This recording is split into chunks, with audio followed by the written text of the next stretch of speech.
Ça parle en couleur et ça fait des shows radio. C'est ce que chantait Michel Polnareff en 1981. Et puisque vous nous écoutez, et puisque nous vous parlons, nous partageons forcément le même amour de la radio. Et je vous invite à feuilleter ensemble le dictionnaire amoureux de la radio de Franck Lanoux. Bonjour Franck. Bonjour Thierry. Vous avez réuni plus de 100 professionnels de la radio, 114 exactement je crois, Bravo. Qui ont écrit sur leur métier, sur leur passion. Et vous, à quel âge avez-vous chopé le virus de la radio, Franck ? Moi, je pense enfant, enfin, je sais enfant, l'âge exactement, je ne sais pas, mais moi, à 9 ans, 8-9 ans, ma mère m'emmenait à Europe 1, assister aux émissions en public, donc j'allais voir Pierre Bellemare, les frères Roland, André Arnaud, Jacques Paoli, voilà, puis après tout seul, j'allais voir Mosic avec Jean-Loup Lafont, Jean-Michel Desjeunes, Pierre Lescure, Anne Sinclair, dans une émission qui s'appelait Tout peut arriver. C'était des émissions qui étaient faites en public, en studio, et donc les accès étaient assez faciles.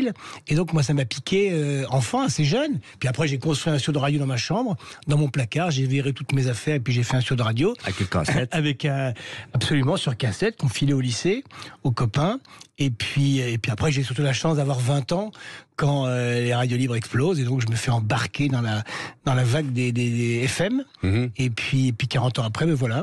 On est quelques-uns à avoir vécu cette époque et avoir eu la chance d'avoir effectivement l'âge que vous dites à cette époque-là. Alors vous avez travaillé à RFM, à Énergie, vous avez dirigé RMC, vous avez d'ailleurs écrit un livre sur cette aventure d'RMC, mais votre carrière derrière le micro a été de courte durée.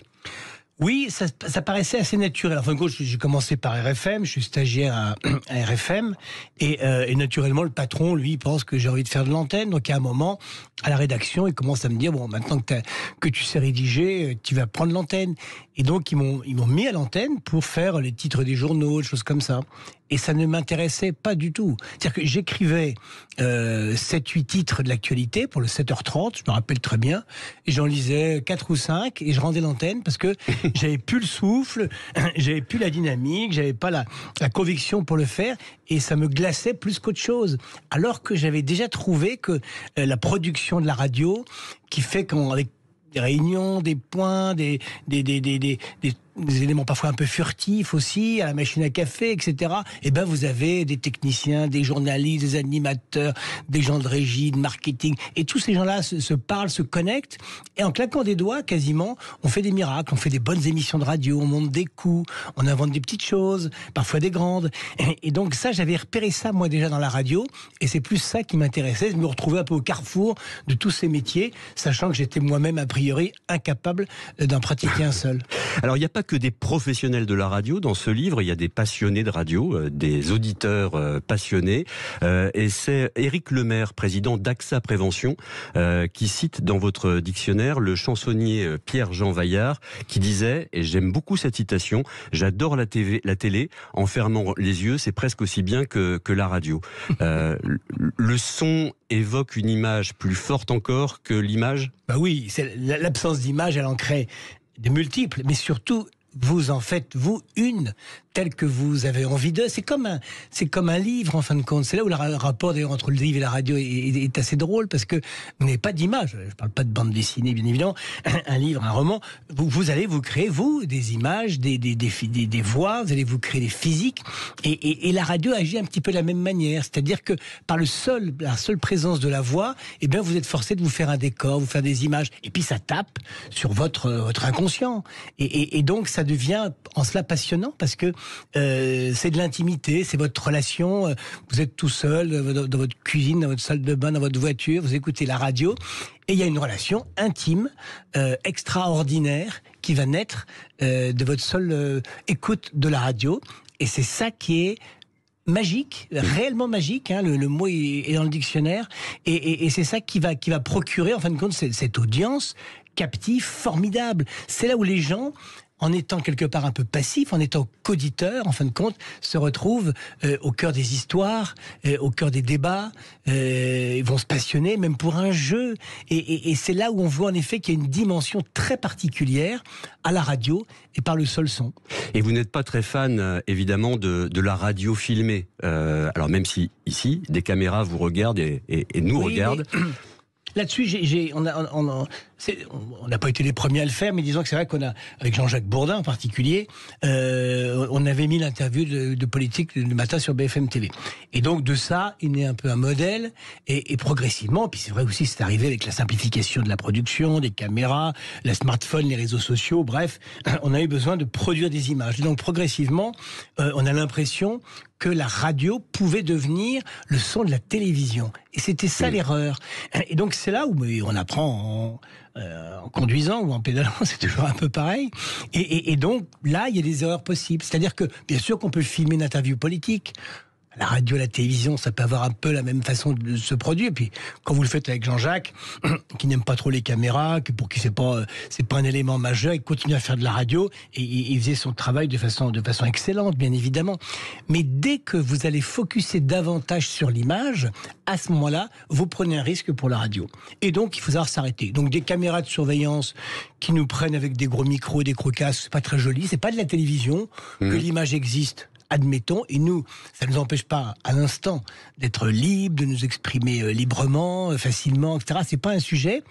Quand on commence à vouloir produire de la télévision, eh ben, il faut savoir que c'est valable pour certains programmes, mais que par contre, la radio, elle va y laisser des plumes. Donc, il faut que la radio garde, à un moment ou l'autre, son territoire exclusif de la radio, d'avoir des voix sans visage, et d'avoir aussi cette facilité de production, parce que la radio, c'est tellement simple, et la télévision tellement compliquée, qu'en effet, il faut que la radio garde son territoire. Voilà. Donc tout ne peut pas passer en télévision, ça je suis affirmatif. Vous parliez de Jean-Jacques Bourdin à l'entrée. Auditeur dans ce dictionnaire, c'est lui, Jean-Jacques Bourdin, qui raconte ce petit matin où arrive au Standard le témoignage d'un SDF de Nantes qui décrit son abri de carton et qui raconte le travail qu'il a perdu, sa compagne qui est partie, ses années d'alcoolisme, sa volonté de se relever.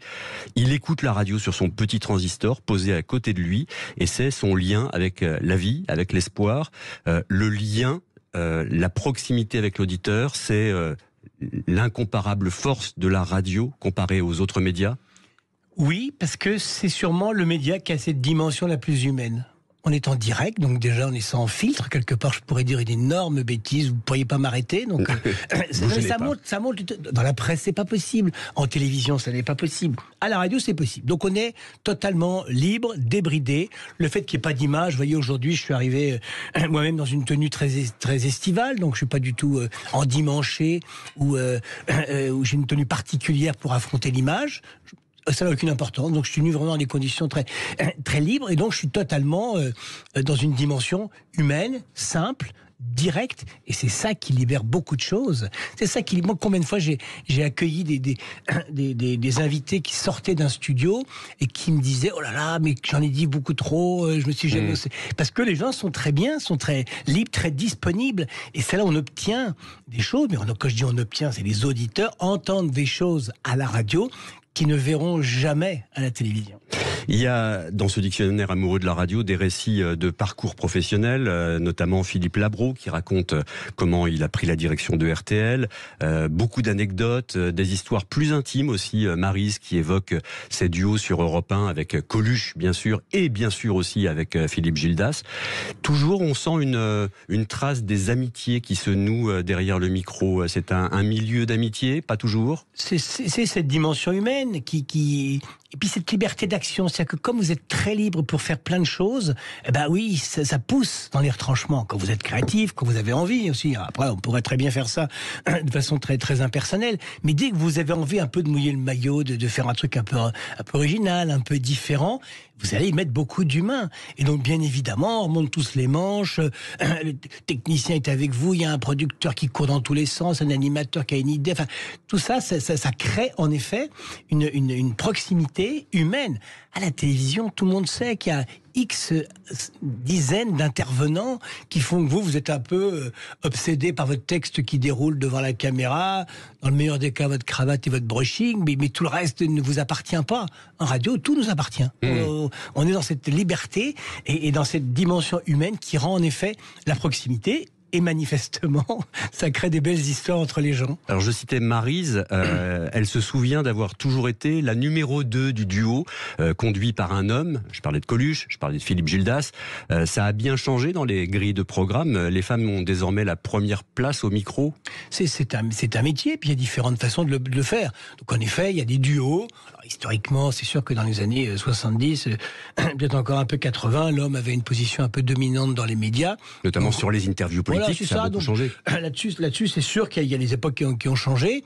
Il y a moi, je me souviens quand même, enfant, encore écouter le journal de 8 heures qui était présenté aussi par des femmes. Christine Ockrent a été très importante sur l'antenne d'RTL à une époque. Donc, si vous voulez, il y a Michel Cotta également, enfin, pour Catherine Ney, bien évidemment. Donc là-dessus, je pense qu'en effet, statistiquement, c'est sûr que les hommes avaient le dessus, et c'est sûr qu'on se rend compte avec les années qu'il y a de plus en plus de femmes qui prennent des positions, que tout ça paraît assez naturel. À la lettre F, comme futur, c'est Pierre Bélanger, le patron de Skyrock, qui s'y colle. Et vous, quelle est votre vision du futur de la radio ? Disons que je pense que ça va dépendre beaucoup des dirigeants des radios. Parce que moi, je pense qu'il y a les gens qui connaissent ce métier, qui le découvrent, ils voient un petit peu la facilité, tout l'intérêt qu'il y a à produire de la radio. Les patrons, c'est un peu différent. Les patrons, ils sont souvent noyés dans un grand groupe, avec des difficultés parfois financières, parce que tout ça, la radio, c'est gratuit, donc c'est la publicité qui permet le financement. Donc on est face à une période qui est compliquée, et donc en effet, on rentre dans parfois des circonvolutions qui sont liées à la gestion de grands groupes. Et la radio peut apparaître en effet comme un élément un peu mineur. La télé a plus d'importance, le digital écrase tout, et donc les gens peuvent considérer en effet que la radio est un élément qui permet de produire des sons, puis terminer. L'audience globale de la radio continue à diminuer petit à petit. C'est inexorable ? C'est inexorable, non, je pense pas. Enfin, je pense les qu'il plus y a jeunes se tournent vers les plateformes, vers oui, mais il y a des phénomènes de balancier. Vous allez voir que ça va revenir. La radio, tous les Français ont la radio dans la poche grâce au smartphone. C'était quand même pas le cas avant. Avant, la radio, c'était salle de bain, cuisine et voiture. Aujourd'hui, c'est partout, tout le temps. Donc, c'est quand même formidable. Vous avez le replay qui vous permet de réécouter toutes les émissions que vous voulez. Vous l'aviez pas avant. C'est encore une nouvelle chance de pouvoir écouter la radio. Donc là-dessus, il y a plutôt un territoire et un avenir presque spectaculaire pour la radio qu'elle n'avait pas avant. Par contre, elle doit partager son territoire d'accompagner les gens avec en effet le digital où on produit des images, il y a les réseaux sociaux, etc. Et donc tout ça, c'est d'autres éléments qui font qu'elle partage le territoire qui était exclusif à la radio, qui était le seul média qui se produisait en direct, qui était en effet de vous accompagner toute la journée. Ça, elle a perdu ce statut exclusif. Maintenant, il faut qu'elle se batte avec d'autres. C'est la compétition, et qui dit compétition, dit créativité. Donc, je reviens à ma cheval de bataille, mais c'est vrai que les patrons de radio doivent faire en sorte de réinventer des choses, d'ouvrir à la création, et pas uniquement de remplir un tuyau en espérant de générer des images pour les réseaux sociaux. Vous-même, je le disais, vous avez dirigé RMC. Avec Alain Veil, vous avez relancé l'audience de cette radio dans les années 2000. Quel était justement le secret de cette remontada ? Il y en a plusieurs. Qu'avez-vous inventé ? Il y en a plusieurs. Disons qu'on a été sage. On n'a pas voulu relancer une radio généraliste, comme historiquement Radio Monte-Carlo était. Et on a resserré un petit peu. Donc on est devenu une radio d'information, de talk-show et de sport. Et en se concentrant sur ces trois thématiques-là, on a fini par être pas trop mauvais, quoi. Le spécialiste est toujours meilleur que le généraliste. Et donc, ça a été, je pense, l'élément moteur, majeur de la relance d'RMC. C'était être capable de thématiser et quelque part d'avoir une ligne, enfin, et ne pas d'aller chercher les gens dans tous les sens à vouloir tout faire. Et donc on a simplifié la formule, radio d'information, de talk-show, de sport, et c'est ça qui a permis de renaître. Et puis après, je peux vous citer 150 autres raisons, en particulier liées aux équipes, liées à la passion, liées à la dynamique aussi, parce que quand vous prenez une radio à 1,9% puis que vous la montez à 8,2%, et ben vous créez une belle énergie. Et les gens se sont aussi passionnés, se sont investis, et donc là, il y a eu 150 000 petites idées qui ont fait qu'à la fin, cette radio a pu reconnaître une nouvelle existence, avoir vraiment une deuxième vie nouvelle et a priori généreuse. Et il y a encore des concepts à inventer ou à importer pour les radios qui sont en grande difficulté. Je ne nommerai personne. Forcément, je crois que ça relève des gens, là encore. Hein. Ouais. On voit bien cette dimension humaine. Il faut brainstormer, comme on dit. Il faut être créatif, il faut avoir envie. Il ne faut pas considérer, là encore, qu'on va générer uniquement des images pour la télévision et les réseaux sociaux. Il faut inventer, il faut aussi avoir des gens très forts, des gens qui ont envie de se passionner pour ça, parce que je vois bien aussi que parfois dans le métier, les gens ils sont tellement contents de passer à la télévision, tellement contents même parfois d'être dans une économie qui rapporte plus, il faut être clair. Et voilà, et donc il faut retrouver des passionnés, des gens qui vont comprendre l'intérêt de faire de la radio et qui vont trouver de nouvelles idées, mais il n'y a pas de raison qu'on ait déjà... depuis maintenant 70 ou 80 ans, utiliser et réaliser toutes les idées. C'est pas possible, ça. Il y en a d'autres, c'est sûr. Franck Lanoux, vous restez avec nous. On va continuer à feuilleter ce dictionnaire amoureux de la radio, juste après la pub, parce que comme vous le disiez, on vit de ça. Allez, et c'est parfait. À tout de suite.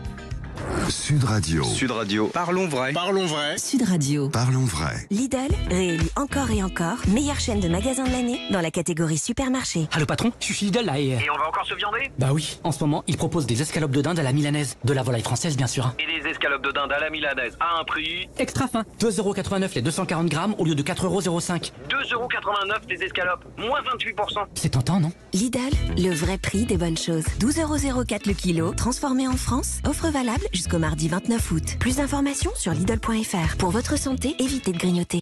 Quand on part en vacances, mes parents me réveillent en pleine nuit pour éviter les embouteillages. Moi, les miens, ils se couchent super tard pour finir la valise. Mon père aussi. Et en plus, il veut jamais s'arrêter pour arriver plus vite. Après, il est épuisé.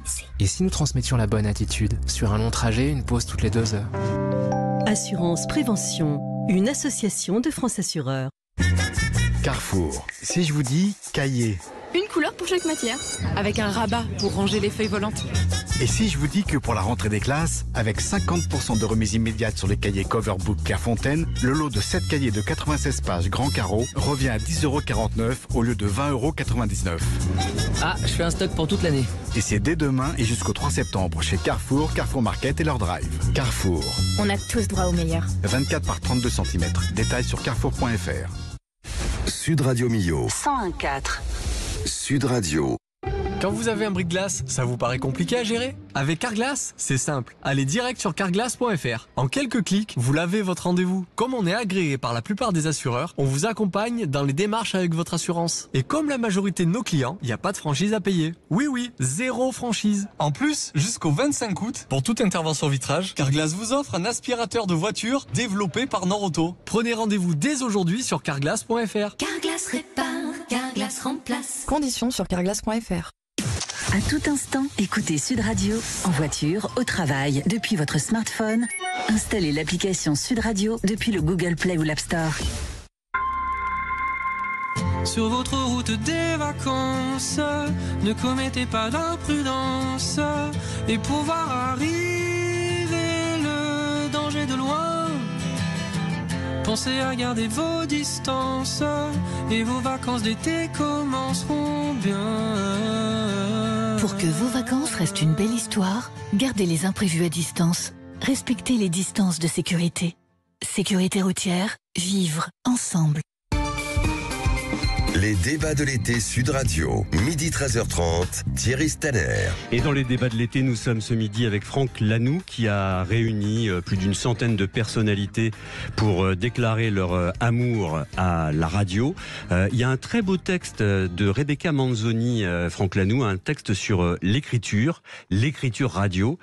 L'auditeur ne doit pas sentir qu'on a écrit, ça doit paraître complètement naturel et pourtant, la radio, ça s'écrit et c'est un genre bien particulier. Alors, là-dessus, la radio est un terrain de jeu. On peut tout faire à la radio. Donc, en effet, on peut faire ce qu'on fait en ce moment. C'est-à-dire que moi, j'ai rien préparé. Je viens avec mes petites histoires et je réponds à vos questions. Et puis, il y a en effet des exercices où tout demande un travail, mais on demande de l'écriture.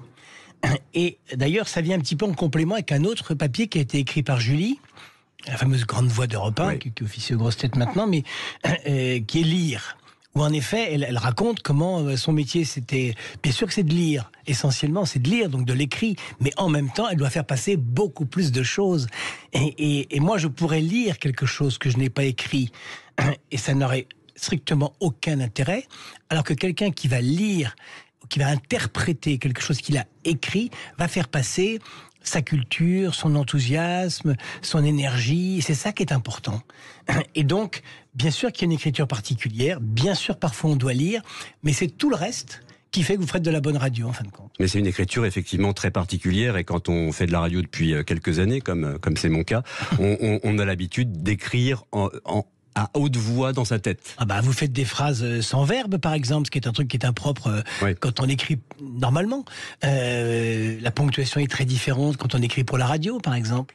Et donc tous ces éléments-là, c'est un peu technique, mais c'est vrai qu'à la fin, vous allez écrire pour qu'on n'ait pas l'impression que vous lisiez. C'est une autre forme d'écriture. À l'intime, lettre I, c'est Brigitte Lahaye qui se livre. Brigitte qu'on retrouve à 14h tous les jours sur Sud Radio, je le rappelle. Elle souligne que la voix à la radio ne peut pas tricher, elle est révélatrice de la personnalité de l'animateur ou de l'animatrice. Et plus loin dans le dictionnaire, à la lettre V, c'est Patrick Cohen qui nous livre un texte sur la voix, un très joli texte d'ailleurs, et Patrick s'y connaît en termes de voix. Une des plus belles. Une des plus belles, oui. C'est quoi une bonne voix de radio ? C'est qu'il y en a pas. Je pense que la voix... Bien sûr qu'une belle voix, elle ajoute beaucoup de choses. On parle de Patrick Cohen ou de Brigitte. À l'évidence, la voix est un véhicule technique. Et c'est comme pour la chanson d'ailleurs, on peut avoir une très bonne voix, et bien évidemment ça a du sens d'avoir une belle voix, et à la radio en particulier. Il y a des très vilaines voix qui ont été des grandes voix de radio. Tout le monde se souvient certainement d'Albert Simon qui faisait la météo sur Europe 1, est une voix absolument impossible, une voix un peu de coasse, un peu, c'est très particulier. Bon, cette voix est interdite. Il a fait une carrière radio formidable, Albert Simon. Donc la technique, la qualité de la voix quelque part n'est pas un critère. On n'aurait jamais mis, par contre, Albert Simon à présenter le 8h le matin, le grand journal, c'est pas possible. Donc en effet, la voix est un élément. Mais le plus important, c'est ce que vous faites passer dans la voix. C'est en effet cette énergie, cette passion, cette culture. C'est là où en effet la voix, elle a du sens parce que elle va montrer l'âme humaine, elle va montrer cette dimension humaine. Et pour ça, la radio, c'est très fort. Pareil, tout à l'heure vous parliez d'écriture. Avec une belle voix, vous pouvez lire n'importe quoi. Eh ben non, parce qu'à la radio, il faut qu'en effet, il y ait cette force, cette conviction, cette passion, cette énergie, tout ce qui va avec la personnalité et qui ne doit passer que par la voix. Alors justement, la personnalité à la lettre C, c'est notre ami Gérard Klein qui donne la définition de connerie. Gérard, qu'on retrouve chaque matin de 10h à midi sur Sud Radio pendant l'été. Je cite Gérard, pendant une douzaine d'années à la radio, je n'ai raconté que des conneries qui faisaient rigoler les auditeurs, prêts à raconter des conneries. Si j'avais été un mec sérieux avec un vrai job, je m'emmerderais à 80 ans. Au lieu de ça, mes idées à la con, mes conneries, me maintiennent en pression et rassemblent autour des projets des jeunes, un peu surpris par la légèreté de mes inventions. Faut parfois pas trop se prendre au sérieux pour faire de la bonne radio. Non, là encore, c'est un terrain de jeu, tout est possible. Quand vous lisez votre journal à 8h du matin, avec des informations qui ne sont pas drôles, il faut être sérieux. Et donc vous êtes sérieux. Mais il y a des moments, heureusement, à la radio, il y a des radios musicales pour qui l'information n'est pas un élément majeur, et heureusement qu'on s'y amuse, heureusement qu'on y rigole. Donc il y a toutes les dimensions possibles à la radio, donc il y a celle-là aussi, bien sûr. Pour moi, Gérard, c'était une des voix qui m'a donné envie de rentrer dans le transistor. Et Gérard, il m'a dit oui tout de suite, et c'est lui qui a eu cette idée de ce mot que moi je n'avais pas spontanément dans mes tablettes, et c'est lui qui m'a dit voilà, j'ai fait que ça à la radio. Et c'est vrai que j'ai appris depuis que parfois il arrivait le matin à la radio, il n'y avait absolument aucun travail en amont. C'était toute sa personnalité qui passait uniquement, sa chaleur, sa sympathie. C'était ça qui comptait pour lui. Et c'est ça qui passait superbement bien. Et il y a même un truc qui m'a révélé, c'est que pour attirer un petit peu l'attention des auditeurs, parfois il commençait par un blanc. C'est-à-dire qu'il avait l'antenne, mais il ne parlait pas. Ce qui attirait bien évidemment encore l'attention davantage. Et là, il pouvait démarrer. Et là, il pouvait commencer qu'une anecdote qui lui est arrivée une heure avant avec son épouse la veille. Oui. Et c'est ça qui donnait le fil de son émission, qui est donc totalement hors sol, qui était une émission qui ne pouvait faire que par lui. Et en effet, il n'a pas été remplacé. C'est une espèce d'avion dans notre univers. Mais il a été extraordinaire. Eh ben, on le retrouve tous les matins à 10h sur Sud Radio pendant l'été, les routes de l'été au Pays Basque ce matin. Il y a 50 ans, avec de tout petits moyens, on n'avait pas de smartphone à l'époque, on n'avait pas la 4G. Les radios ont inventé le direct depuis l'événement. On se souvient en particulier d'Europe 1 sur les barricades en mai 68. Je me souviens aussi, dans les années 90, d'émissions en extérieur un peu dingues qu'on faisait, pour ma part, sur l'antenne d'Europe 2 à l'époque. Aujourd'hui, j'ai le sentiment que les radios sont beaucoup plus frileuses et enfermées dans leur studio. C'est une erreur.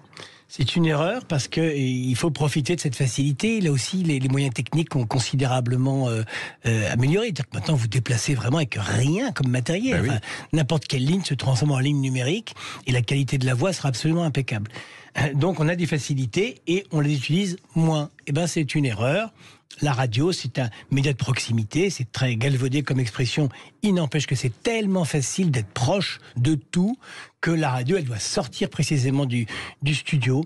Moi, je sais plus à qui j'ai raconté ça l'autre jour, mais je dis, la première chose que je ferais si je devais rediriger une radio, je casserais les studios pour faire en sorte, en effet, que cet univers un peu fermé, qui est très important pour certains types de production radio, je pense qu'il y a une radio qui aurait intérêt totalement à les ouvrir et en faire autre chose et à repartir sur le terrain, à les rencontrer des gens et mieux aussi se rendre compte des situations parce que il y a aussi beaucoup de radios, alors Sud Radio n'est pas dans cette catégorie-là, mais qui sont fabriquées à Paris par des Parisiens et c'est un sujet parce qu'on voit vraiment pas tout et on s'enferme parfois dans un microcosme qui a, à mon avis, de moins en moins de sens à notre époque.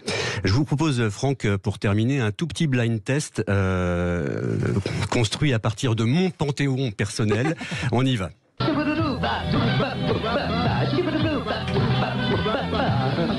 va toujours sur les grandes ondes, un arc-en-ciel par heure. Ça va toujours, les petits électronomes et les petites électro-femmes. Alors allons-y. Alors qui c'était? Oui.